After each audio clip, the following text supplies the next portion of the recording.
What happens when Hollywood's most beloved comeback story meets a talk show host who refuses to let the past stay buried?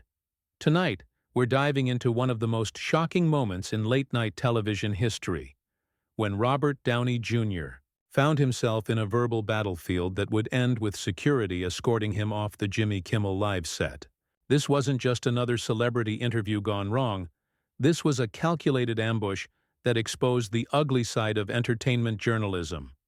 Before we get into this incredible story, make sure to hit that subscribe button and let me know in the comments what you think about hosts who cross the line. The backstage energy at Jimmy Kimmel Live was electric that Tuesday evening. Robert Downey Jr. had arrived to promote his latest project, and the production team was buzzing with anticipation. Fresh off another massive box office success, Downey was riding high, his trademark confidence and quick wit on full display. As he chatted with makeup artists and production assistants, the man who had transformed from Hollywood pariah to global superstar seemed relaxed, even jovial, cracking jokes about his morning workout routine and praising the craft services table. Jimmy Kimmel, however, had something entirely different planned for the evening. Sources close to the production later revealed that Kimmel had spent weeks researching old tabloid stories and court documents, preparing what he called his most important interview in years. The host had been feeling pressure from network executives about ratings, and he saw this as his opportunity to create a viral moment that would dominate social media for weeks. As the show's opening theme music played, and the studio audience erupted in applause, Downey walked onto the stage with his characteristic swagger. The crowd's reaction was deafening, a testament to his incredible journey from troubled actor to beloved icon. He waved, pointed to fans in the audience, and settled into the guest chair with the easy confidence of someone who had done this dance 1,000 times before. Kimmel opened with the usual pleasantries, discussing Downey's latest film and his preparation for the role. The conversation flowed smoothly for the first several minutes, with both men trading witty banter and the audience laughing at their chemistry. Downey spoke passionately about his craft, his dedication to his characters, and his gratitude for the opportunities he had been given. Everything seemed perfectly normal, just another successful late-night appearance. But then Kimmel's tone shifted, almost imperceptibly at first. His smile became more forced, his questions more pointed. He began steering the conversation toward Downey's past, framing it as curiosity about his remarkable transformation. Downey, sensing the change but still maintaining his composure, offered measured responses about growth, redemption, and the importance of second chances. The first real warning sign came when Kimmel pulled out a stack of papers from beneath his desk. He claimed they were old newspaper clippings, supposedly to celebrate how far Downey had come. But there was something in his demeanor, a predatory gleam in his eyes that suggested this wasn't going to be the celebration he was pretending it would be. Downey's posture straightened slightly, his media-trained instincts kicking in. He had been through enough interviews to recognize when a host was setting a trap. His responses became more cautious, more diplomatic. But he maintained his charm and humor, trying to keep the atmosphere light. The audience, still largely unaware of the brewing tension, continued to respond positively to both men. But those watching closely could see the subtle signs, the way Downey's jaw tightened almost imperceptibly, the way his hands moved from relaxed gestures to a more defensive position on the chair arms. Kimmel pressed forward, his questions becoming increasingly personal and invasive. He began asking about specific incidents from Downey's troubled past, incidents that had nothing to do with his current projects or career. When Downey tried to redirect the conversation back to his work, Kimmel would acknowledge the deflection, but then immediately circle back to more personal territory. The breaking point was building, and everyone in that studio was about to witness something unprecedented in late-night television history. The tension that had been simmering finally erupted when Kimmel leaned forward with those newspaper clippings and said the words that would change everything. "Robert, I want to read you something from 1998. This is a direct quote from the police report. The studio fell silent. You could literally hear the audience's collective intake of breath as they realized this wasn't going to be the fun interview they had expected. Downey's entire demeanor shifted in that instant. His famous charm disappeared, replaced by a steely resolve that reminded everyone why he was one of Hollywood's most formidable personalities. "Jimmy, I'm going to stop you right there," Downey said, his voice carrying a warning that cut through the studio like a blade. "We both know that's not why I'm here tonight, and we both know that bringing up decades-old police reports has nothing to do with the project I came to discuss." But Kimmel wasn't backing down. If anything, Downey's pushback seemed to energize him. "Come on, Robert. Your fans want to know how you transformed yourself. This is part of your incredible journey." The false sincerity in his voice was obvious to everyone watching. This wasn't about inspiration or transformation. This was about exploitation and ratings. Downey stood up from his chair, a move that clearly wasn't in the show's script. The audience murmured with confusion and anticipation. "My fans," Downey said, his voice rising slightly, "respect the fact that I've addressed my past honestly and thoroughly in appropriate forums. They don't need you ambushing me with police reports on late-night television for your entertainment." The camera operators scrambled to adjust their shots, clearly unprepared for this level of confrontation. Kimmel, sensing he was losing control of the situation, doubled down on his attack. "I think you're being overly sensitive here, Robert. These are public records. I'm not asking you to reveal state secrets." That comment was the match that lit the powder keg. Downey's eyes flashed with an anger that was rarely seen in public. "Overly sensitive?" he repeated, his voice now carrying the full weight of his frustration. "Jimmy, let me explain something to you about sensitivity. When you've worked for years to rebuild your life, your career, and your relationships, when you've made amends and moved forward, having someone drag you backward for cheap entertainment isn't sensitivity. It's basic human decency." The audience was completely silent now, unsure whether to applaud or remain quiet. Some people were clearly uncomfortable with the direction the interview had taken, while others seemed captivated by the raw authenticity of the moment. This wasn't rehearsed celebrity banter. This was real emotion playing out in real time. Kimmel made his biggest mistake when he tried to play the victim. "Robert, I'm just doing my job here. This is what talk show hosts do. We ask questions." His attempt to appear reasonable only made him look more manipulative. The contrast was stark, Downey standing there with genuine emotion and righteous anger, while Kimmel sat behind his desk trying to hide behind the excuse of journalism. Downey laughed, but there was no humor in it. "Your job? Jimmy, your job is supposed to be entertaining people, making them laugh, maybe having interesting conversations about current projects. Your job isn't supposed to be tabloid journalism masquerading as entertainment.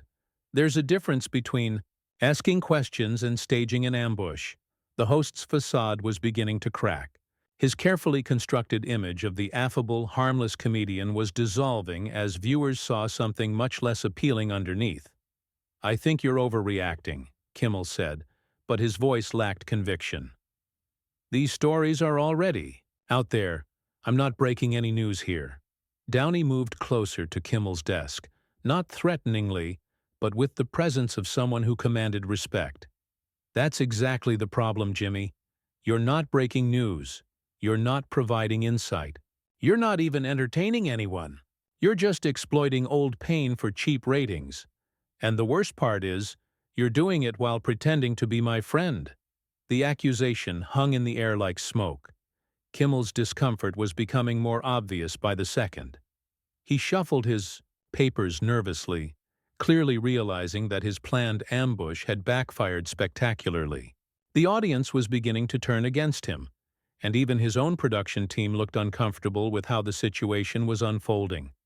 But instead of backing down or apologizing, Kimmel made the decision that would seal his fate for the rest of the evening. He decided to escalate further, apparently believing he could still salvage his ratings grab by pushing even harder. What he said next would trigger the final explosion that would end with security removing Downey from the building. What Kimmel said next crossed every line imaginable. Looking directly into the camera with a smirk that revealed his true character, he announced, "Well, folks, I guess some people just can't handle honest questions about their past mistakes. Maybe sobriety makes you forget how to take criticism." The studio erupted in gasps and uncomfortable murmurs. Even his most loyal audience members couldn't believe what they had just heard. Downey's reaction was immediate and volcanic. "Are you seriously questioning my sobriety on national television?" His voice carried a fury that made everyone in the studio take notice. This wasn't just anger anymore. This was betrayal and disgust rolled into one explosive moment. "Jimmy, you just crossed a line that no decent human being crosses." Ever, the audience began to boo, not at Downey, but at their host. The shift was palpable and devastating for Kimmel, who clearly hadn't expected his own crowd to turn against him. Some people were standing up, shaking their heads in disgust. Others were shouting their disapproval directly at the stage.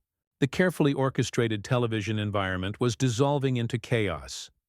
Kimmel's face flushed red as he realized his calculated attack had completely backfired.